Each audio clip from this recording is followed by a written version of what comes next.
Welcome to Bringing IP to Life. I'm Anna from Amanya IP and Amanya Design, and I'm joined by my guests to talk about IP. We're going to hear people's stories of their creativity, business, and entrepreneurship.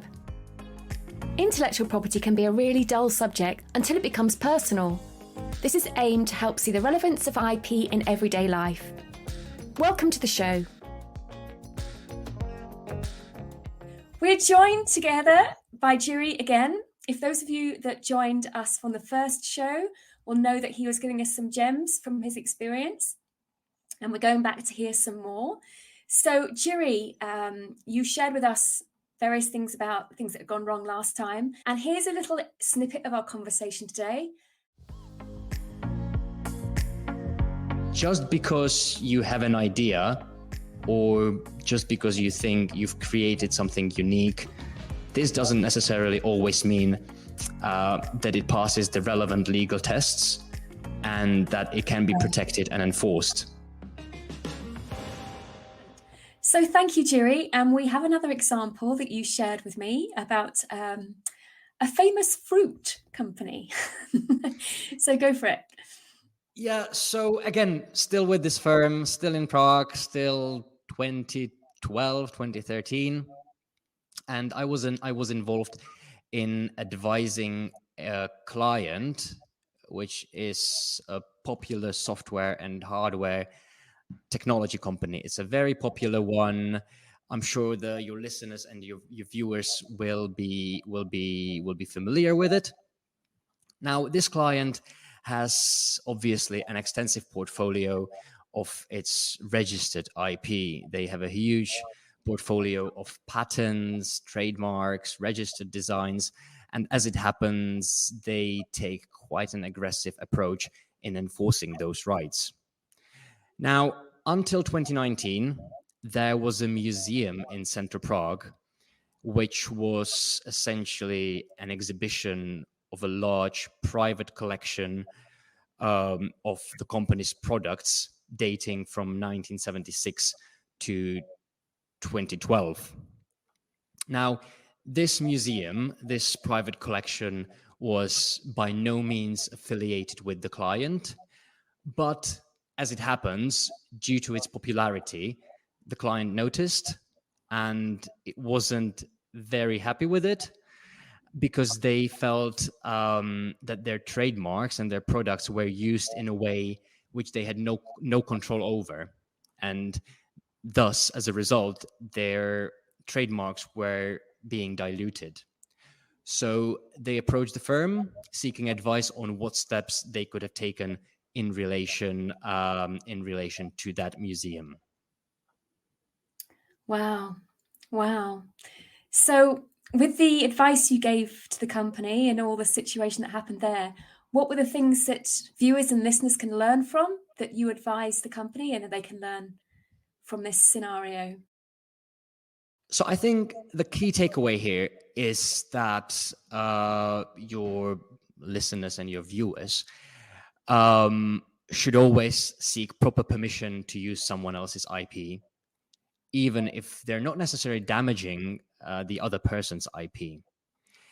You should bear in mind that even non-detrimental free riding on someone else's IP may still constitute IP infringement, and it may simply not be desirable by the IP holder, as it may dilute that person's intellectual property. In most cases, IP holders register their IP because they want to stay in control of how that IP is used. As I mentioned in the previous show, you want to stay in control of your IP, and you want to make sure that you're getting remunerated in case you decide to permit that someone else that someone else uses it.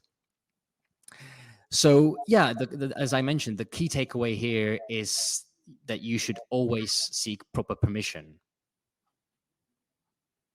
Yes, these are lessons that are great to know, and in retrospect, to know that these things have gone wrong. But if people can learn from these examples that have happened, then they're less likely to get into the same hot water. So thank you, Jiri. Thank you.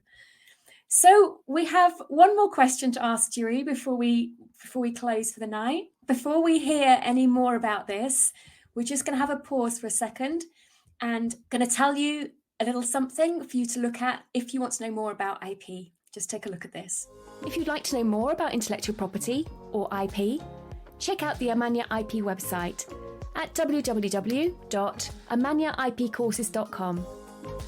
Courses vary from general basic understanding about IP for adults, young people and students, through to professional courses and courses for the USA market. The courses are aimed to help young people, students, designers, artists, business owners and entrepreneurs become IP smart to enable them to protect their dreams.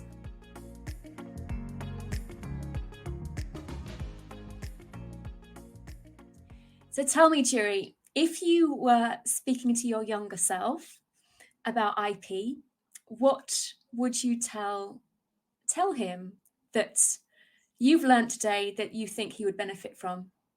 Yeah, this is quite a tricky one, and that's something I've started telling clients more often quite recently.